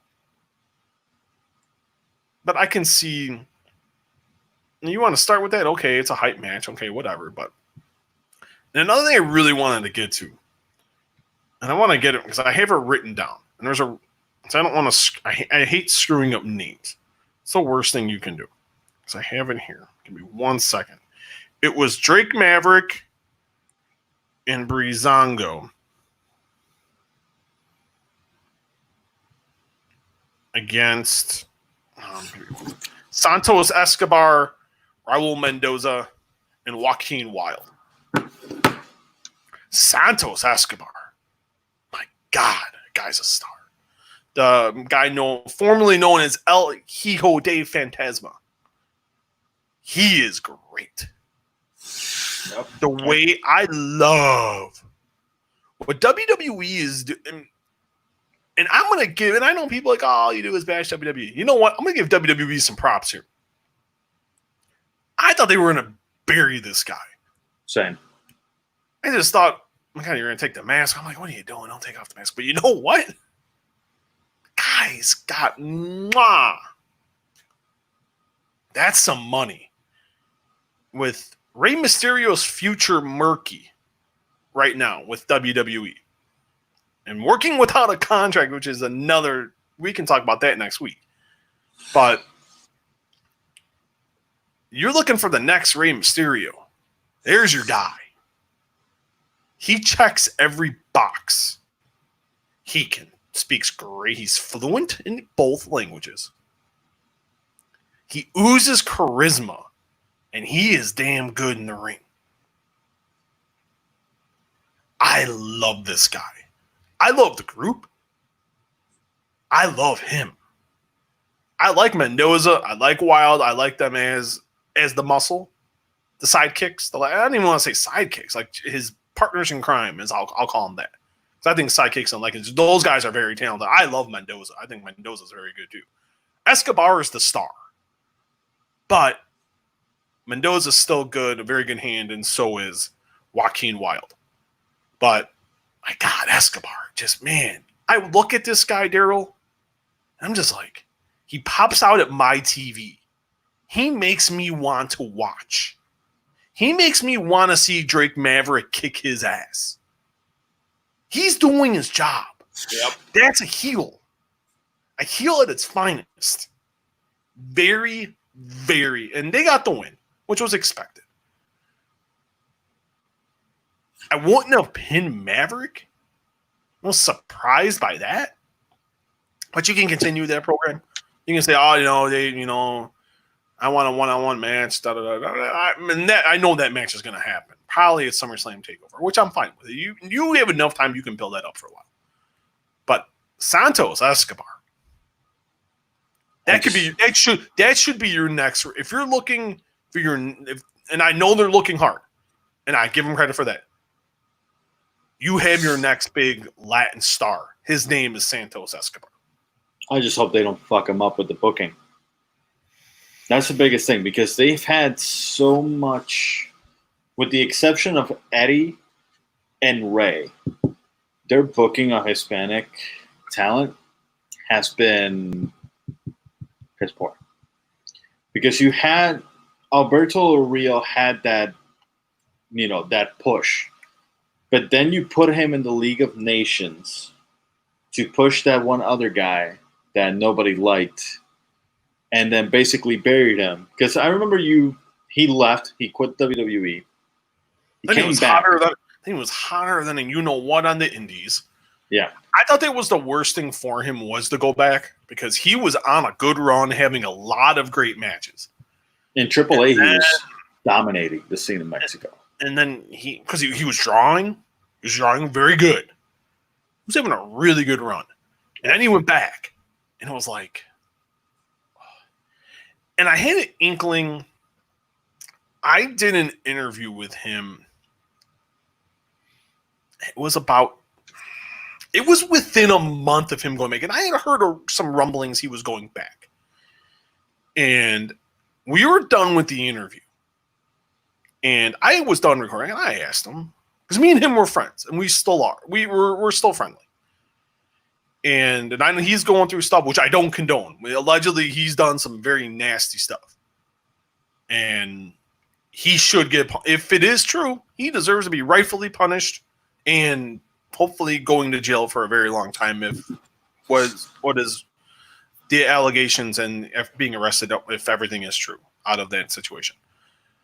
And I asked him, and I kind of had a feeling I was getting kayfabe, because I talked to a couple people that would know, and they had said, yeah. He's like, no, amigo, not going back. I know I'm not going to get treated good there. What do I see? A few weeks later, he comes on and beats John Cena and wins the U.S. title, and then was just he wasn't worth the push like the first time, like when he got fired that first time around. And they did all these things. He was over for a minute, and then kind of fans were like, oh, okay, we're good. They tried. No, WWE pumped a lot of money into him, and they tried hard. He can go in the ring. I thought the charisma was there, but as soon as they took Ricardo away, you took that team. It was like the same thing with Lana and Rusev. You took a great team away, a good combo. You split them off, and then you can kind of see, and you can see the rest. Which I think Rusev's going to do great. If Rusev goes to New Japan, which I think he will. I can't wait. I think he's going to make WWE look he's already made him look stupid, but he's going to make it look pretty bad. The entire Rusev Day thing made him look like the dumbest bookers in history. Mm-hmm. The guy is literally... I was over. Royal Rumble, I think it was like 2018. He was the second guy or the first guy to come in. And all you see, like, literally around is like, Rusev Day. Like, everybody. Even my dad, who doesn't... My dad is a WWE fan, but he doesn't acknowledge anything. He was, like, up, like, standing up. It was just looking. It's like... I'm like, dude, sit down. It's just us two. It's like one of these things to where it's like, they always got to ruin a good... And I don't want to say always, because you got to know when the fans are starting to lose interest by reaction, merch, the ratings. You got to look at all these things. But he was selling a ton of merch. He was getting great reactions. I don't know how I would have to look at his ratings again, but he was checking the boxes you needed. And you cut him off at the legs. For no good, he got over on his own. That was him. And that's just the biggest problem because it wasn't in the plans. Is what these guys are. They don't have plans. That's the best thing that happened in wrestling when there's no plan. The common denominator that I hear in the WWE is that they have no plan. They only worry. They have no plan. They just worry about, okay, it used to be Cena, now it's like, what is Roman doing? Roman's not there anymore. What's that guy doing? Like, that's it. They're basically like spinning a wheel and hoping it lands on something good. That's what they're doing. And Rusev, you mentioned Rusev and Lana. I think the bigger split there was Rusev and Aiden English. Because Aiden English doing the, like, hey, whatever city we're on, what day is it? That was amazing. It was amazing. And then you take him away from him. Why? So you can get some cheap heat on Aiden English to try to get him that heel counterpart. You didn't need that heel counterpart. You know who that heel counterpart could have been? Whoever's holding the goddamn title. That could have been a great heel counterpart. But they messed it up. And that's what WWE does best. They mess up storylines that if the 74-year-old man doesn't come up with it or doesn't approve it, guess what? If you get over on your own, you might as well flush your WWE career down the toilet. Because only the pretty ones can do that. Man, you're pretty mad there. Yeah, I'm not a... Seriously, how do you mess up Rusev Day? That was such an easy, organic thing that you could have made so much money on. That was like the yes chant with Daniel Bryan. Like you said, it was a 74-year-old man running the ship. You're not wrong. You're not wrong at all. He's Bulgarian. He can't run it. And we'll end with this. This will be and we'll read the final comments, and we'll rapid fire this one. We'll get into UFC later on in the week. Who had the better show, AEW or NXT? Since you didn't watch neither yet, I am going to go, man, this is hard. I already know what I'm going with just based on results. Because Cole and Lee was so great. But it doesn't like in Santos Escobar was phenomenal. But you had Omega Page and Private Party was good. You had the tag match was really good. Main event was pretty good. I think with Taz cut a really good promo. When again, you know this is going to piss off a lot of people. You're going to call me a mark, but as great as that main event was at NXT Great American Bash Night 2, I'm going with AEW because overall it was the better show. Will the ratings tomorrow? I'm going to say NXT should win because they really pumped home for the last couple weeks of Cole and Lee. And that was the bigger match of the entire 2 weeks. It really was. So it's going to be interesting. And the fact that AEW went off last. I think this is little games here. Little game one-upsmanship. Kind of like when WCW and WWE, like WCW would start Nitro like 3 to 4 minutes early. And they both would go late. Just like get that overrun, get the bump, get the better rating, get the more viewers. So it's going to be very... NXT should win again this week. And I know people really ragdoll Dave Meltzer about like the demos. But you shouldn't. Because why? Advertisers look at 2 things. They look at 18 to 49 because that is the key demo. And they look at total viewers. But I've talked to enough people in TV marketing and advertising. They look at the 18 to 49 demo. That demo is huge. Because that's the audience you're trying to target. And wrestling should be looking to the future.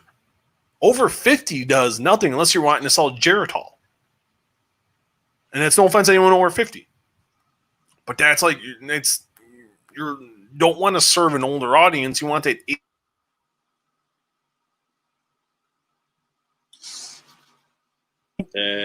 Is there he is. You want to keep that younger audience. So I think AEW wins the 18 to 49. Just like last week. AEW will win the 18 to 49, and then I think NXT will win the overall night. Okay. Overall, and this, like I said, I haven't seen either of the shows. I've just read through them and listened to you at the beginning of the show. There's no wrong answer here. Like, it was a great night of wrestling between both shows. Like, this is arguably, not even arguably, this is just a fact. These 2 shows are the best shows in wrestling for the entire week. Like, WWE hit, like, AEW picked Wednesday, and WWE hit the nail on the head by putting NXT against them because they knew that AEW was going to, skyrocket. Now, you put a product that everybody loves, like NXT, against them, boom, you got magic. Because if you put AEW, like Dynamite against Raw, you put it against SmackDown, WWE is going to lose some money. They're going to lose some viewers. Yeah. And it's plain and simple because AEW overall has a better product, in my opinion. But I think just based on results, based on what I want to see, that Keith Lee Adam Cole match, I'm going to go with NXT. That said, everyone was social media and just talking to, talking to different reporters, talking to my friends, and just gauging social media. The majority of people wanted to see Adam Cole and Keith Lee. They really did. And I did. Not gonna lie. I'm always honest. I don't need to sugarcoat anything. But I wanted to see that match more than Jericho and Orange Cassidy. And I like the program they've been doing with that match. It was big stakes at the highest degree. And it delivered. A match like that, it has to deliver. And it delivered in spades. That match was great. And that's a testament to both guys. Because it's hard to do big man, small man. It really is. Like, but it was a big testament to both guys. And if the people that have been watching and been coming in and out, watch that match. I'm going to watch it again when we're done. Because that match was just so good. So good. It was like, even my wife, Lynn doesn't watch much wrestling. She's like, that was great. I'm like, she was, and I'm like, and we had a 5-minute conversation after it ended. She's like, man, that was so good. She goes, man, I can't believe that match is over and they went off. And I'm like, I'm shocked they didn't have Killer Cross come in, but Karrion Cross. I keep saying Killer Cross. But Killer Cross is a better name. But no. Oh, we're not even going to. We'll get into that soon. That's for another time and place. But no. But like, I want to piggyback off one thing you said before we go and answer the rest of the comments and questions. You said something that was spot on. The fans won tonight. The wrestling fan won. Not AEW, not WWE, but the wrestling fan won tonight. Because the fans got to see a great product tonight. You got to see great shows that had great matches and great characters getting over and building for the future.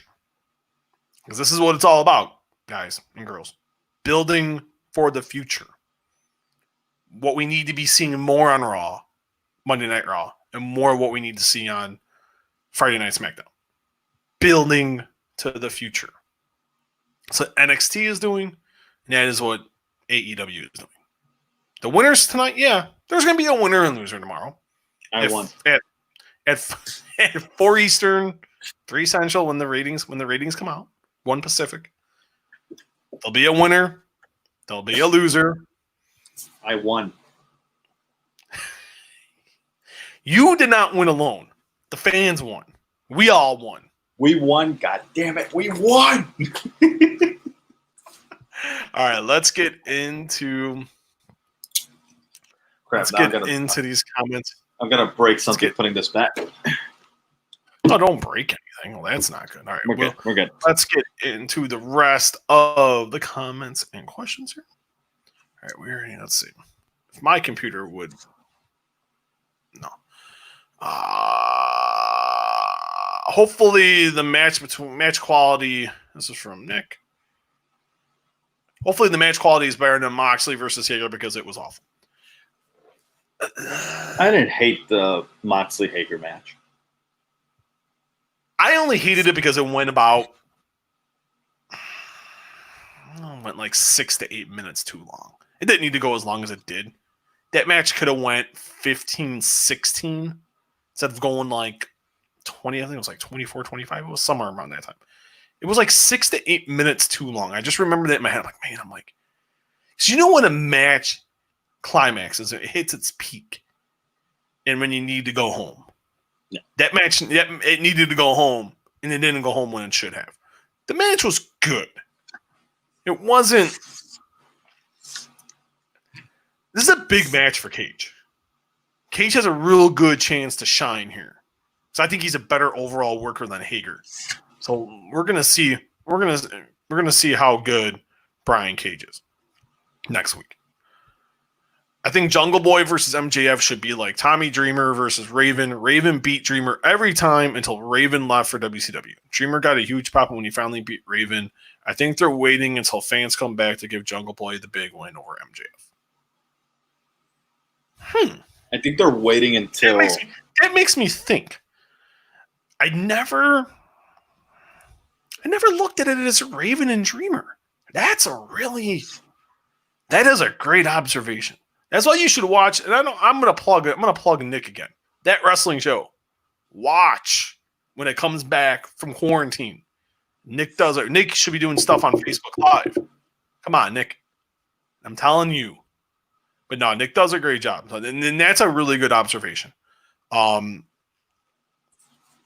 true. I'd say Raven Dreamer. I also think it's like Brett and Sean in a way. They're both young. This is a rivalry that's going to last a long time. They're always going to be there. You know, it's like you need a program. We can go with MJF and Jungle Boy. That's where I think it can go. I don't know if that's what they're thinking, but I think Jungle Boy he's going to beat MJF.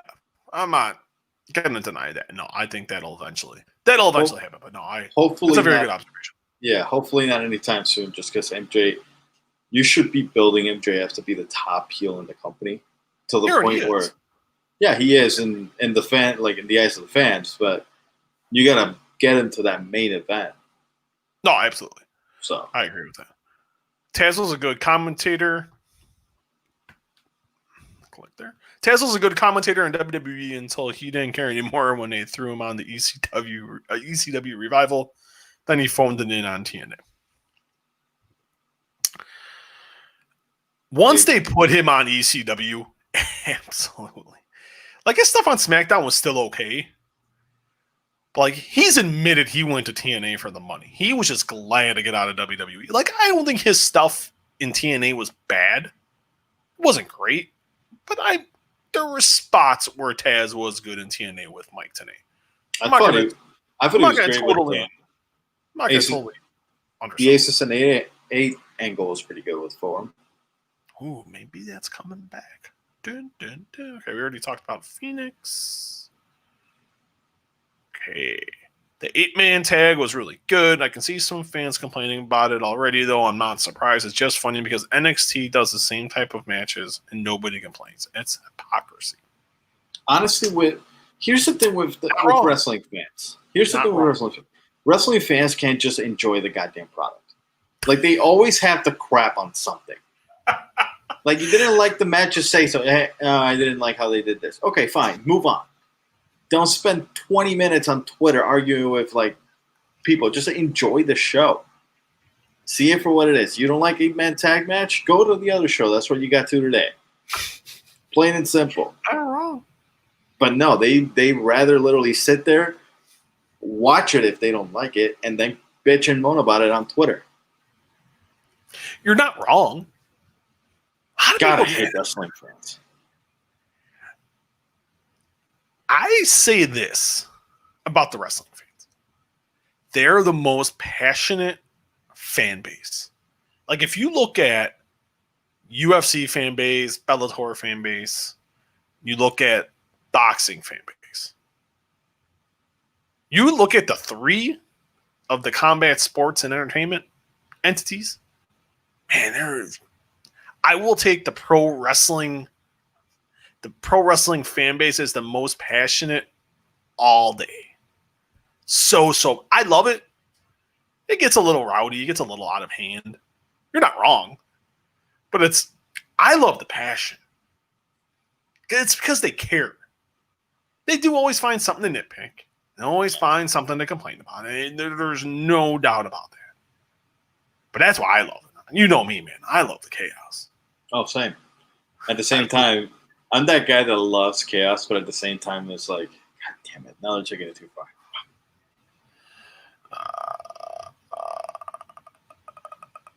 The Santos Escobar thing is one of the few things I like on NXT. Oh my God, that guy is great. Like I said earlier, that guy's great. Money, Santos Escobar. I wouldn't say a few. Money. I like him, Karrion Kross, Undisputed Era. Keith Lee. I love me some Keith Lee.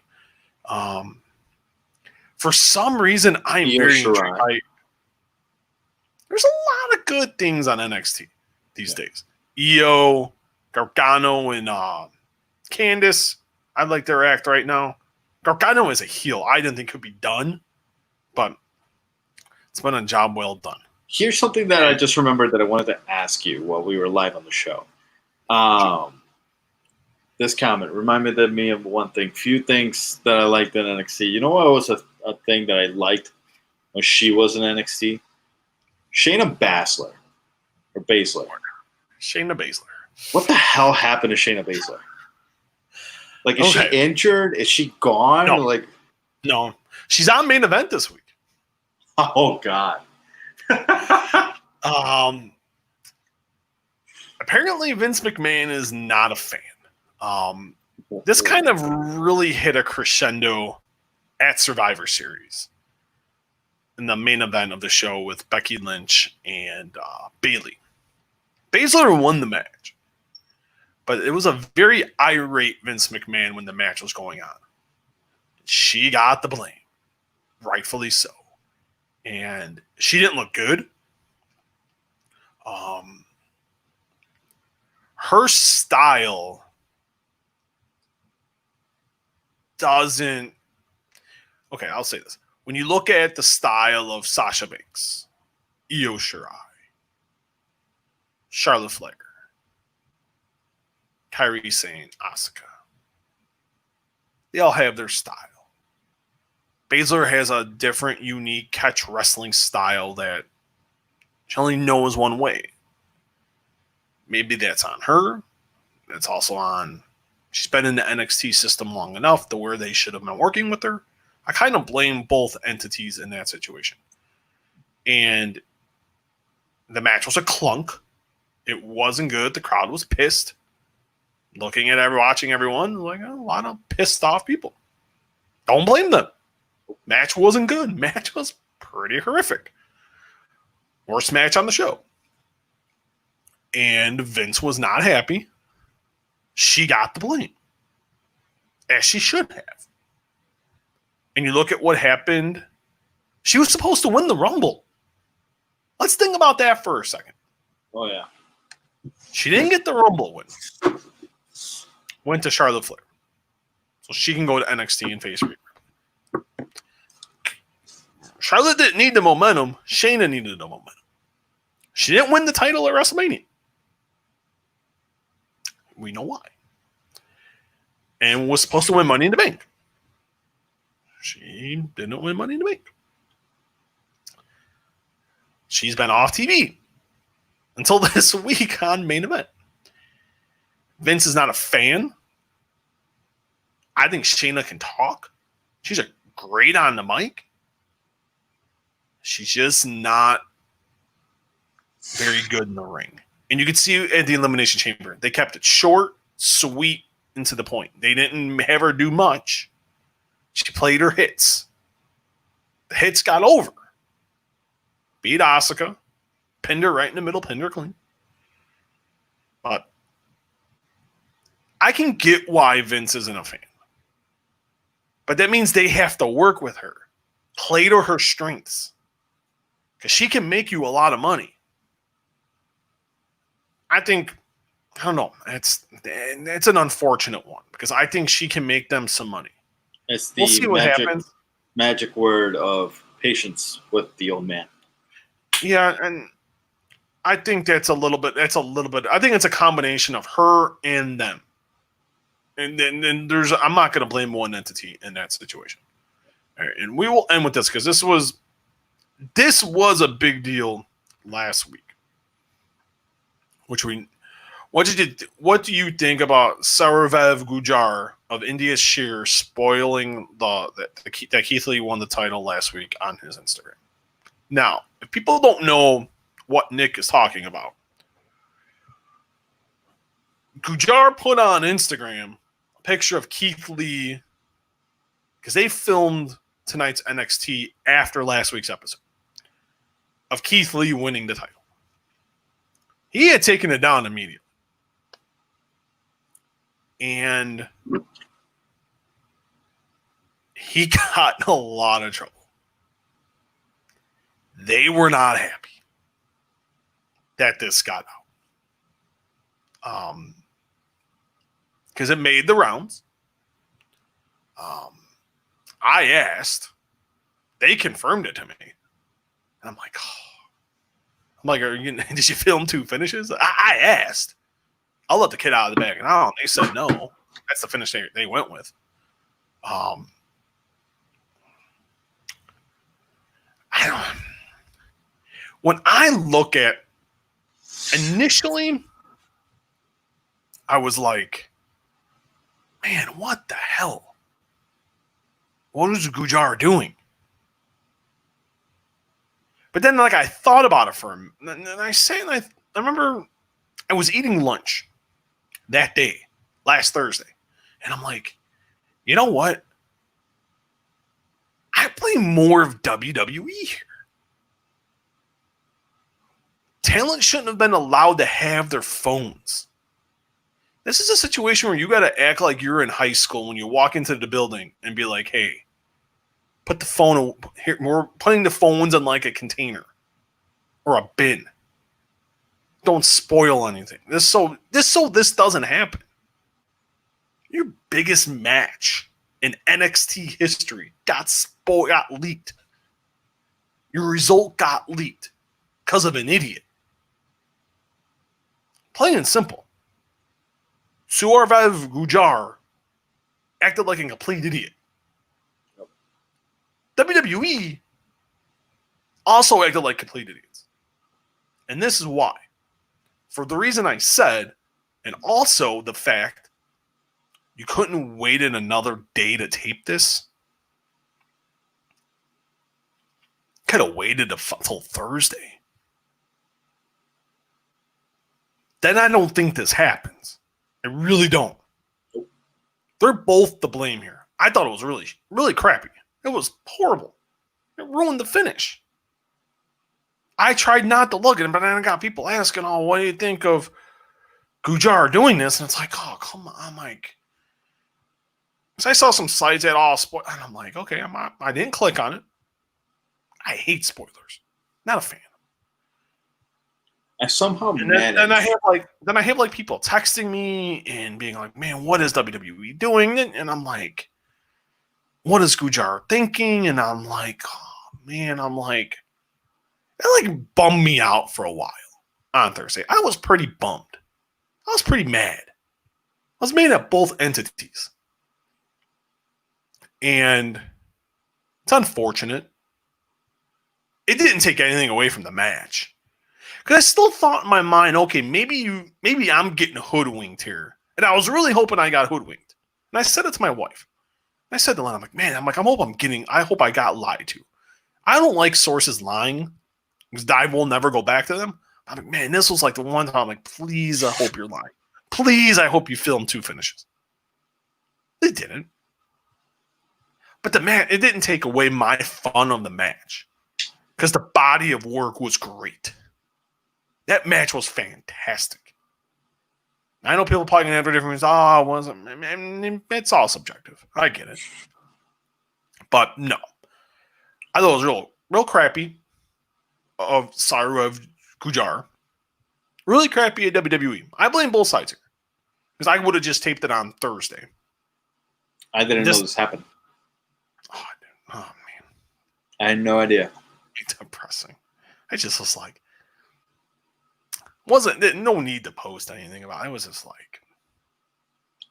This goes back to the Undertaker's quote on the Pat McAfee show. Yep.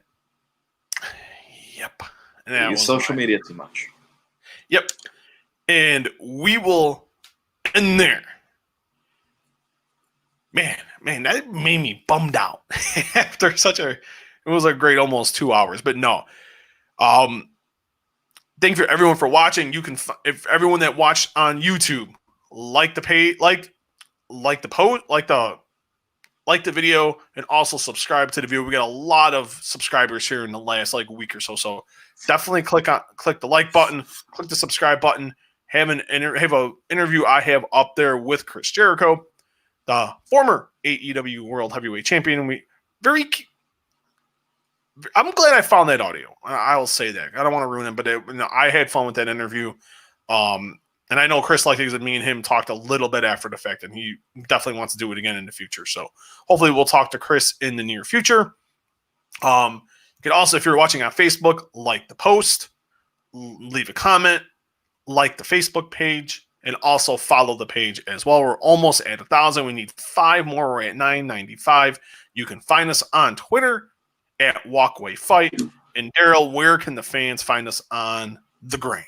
The gram is the Walkway to Fight Club, all lower caps. Just follow us. I'll be posting news, advertising the interviews that my guy to my your left, my left. I think you're right, left. I don't know. This whole thing. Anytime I point this, like right now, I'm pointing to my right. It looks like I'm pointing to my left, and it's. But you're pointing at me. Yeah, the opposite way. It's just weird. But yeah, just follow us there. Any interviews that my guy over here does, I will be posting on Instagram. I'll be posting on this day, like yesterday, Bash at Beach, 96. Day before that, Goldberg pinning Hulk Hogan on Monday Nitro in 98 or 97. I'm not entirely sure on the date. July 7th of 1998, the day that WCW pissed away probably about $10 million just for a rating. And Daryl talked about on this day, we're going to be doing, starting very, very soon, we're going to be doing on this day podcast where we'll tape them in advance. And then we will do, it'll be like, I'm trying to decide how we're exactly going to do this, but I don't know if me and Daryl are just going to do a watch along or we're just going to talk about like the key moments. We gotta decide that. So, but I'll keep you guys updated on that. So we're trying to figure all that out. A lot of good stuff coming. A lot of good stuff on the horizon coming.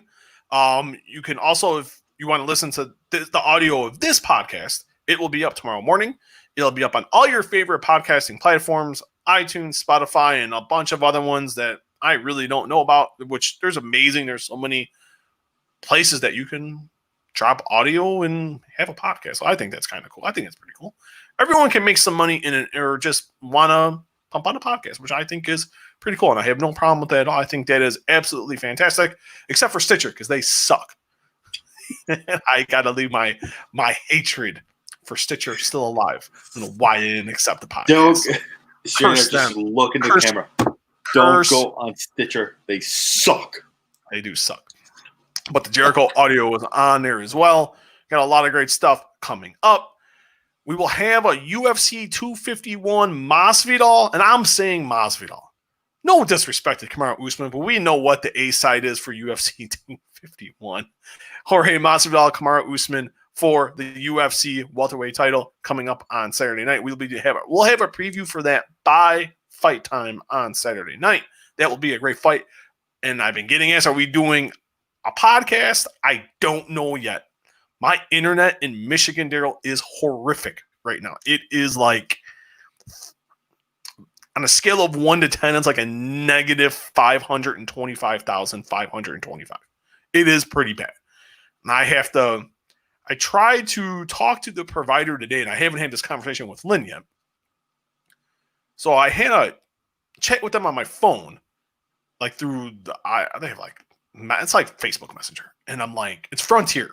Because we have a lake house in Coldwater, Michigan. And I'm like, I'm explaining what's going on. I'm like, the internet doesn't really work. It's very, very spotty. I'm like, I think I need a new router. Because the router is very old. The router's like 6 years old. So I'm thinking, okay, maybe I just need a new router. Maybe I need some updates. And they're like, well, do you have your computer? I'm like, well, I'm not there. I am in Chicago. They're like, well, when you're going to be there? I'm like, I'm going to be there tomorrow. I'm like, well, get back to us tomorrow. And I'm like no help. Like no help to me at all. So will there be a podcast? I don't know. That's the best answer I can give to you, Daryl, and I can give to the world. Because I just don't know, pending how the internet is. Because I really don't know. Worst case scenario, we talk about it on Monday. Yeah. Which I don't want to do. But, because I will be back Monday. That I do know. That conversation. That is the conversation we did have, that I will be home on Monday. Because her birthday is Tuesday. She wants to be home for her birthday. So I'm like, we will be home. At the very worst, we will have something, hopefully.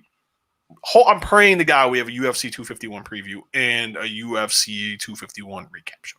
I am hoping. because I haven't been this excited for a UFC show in a very long time. And all it took was a late announcement of Masvidal. All it took for Gilbert Burns to get COVID-19, to get the coronavirus. See, I didn't want to be the one to say it, so I'll say it. I had 0% interest in this show. I didn't. I had nil, zilch, zippity doo dah. Zippity yay. My, oh my, what a wonderful day. But I had no interest. And I had heard a rumbling, because I put it on Twitter, and I'm like, man, they should just call Masvidal. I get a text from Masvidal's manager. He's like, how'd you know? And I'm like, well, you never respond to my text messages, so I just was throwing it out there. I'm like, hey, that'd be kind of cool. He's like, no. He's like, so yeah, I found out they were talking. ESPN reported that they were talking, and then ESPN broke the story. And I feel bad for Gilbert Burns. I really do. But I had zero interest. And now, this one from like, with 3 title bouts, you had a 300,000 buy pay-per-view to now 750 minimal, 600 to 800,000, maybe $1 million if it catches on fire by the time you get to Saturday, which it really could, which it honestly really could. I think it can get there. That's just the star power Masvidal's got now, and good on him. He bet on himself here. It took a circumstance, but he bet on himself, and it worked out for him here. And that's a testament to him. And now it went from a show no one really cared about to now now we're getting one of the biggest fights of the year, one of the biggest stars in the sport, and good for everybody is how I'll leave it, and I'll leave it at that. But no, is he going to win? I don't know. We'll talk. Hopefully, we'll be able to do a podcast on it, and we'll be able to break that down more. But Daryl, where can the fans find you on social media? Right, DY Boricua 21 on Twitter, and then on Instagram is Daryl17 Rivera. Awesome. You can find me on the Twitter machine at Muehlhausen Jr. And then you can find me on Instagram, which I don't use, Muehlhausen MMA. And don't forget, you can find if you're watching on YouTube, like the video, subscribe to the channel, and if you're watching on Facebook, like the post, like the page, and follow the page as well. And you can find us on Twitter at Walkway Fight, and you can find the podcast handle on Instagram, Walkway to Fight Club, all lowercase letters and all one word together. I don't know when we'll see you. We'll see you no later than Monday. I do promise you that, no later than Monday. For Daryl Rivera, I am Stephen Muehlhausen. You guys have a good night, and we will see you soon.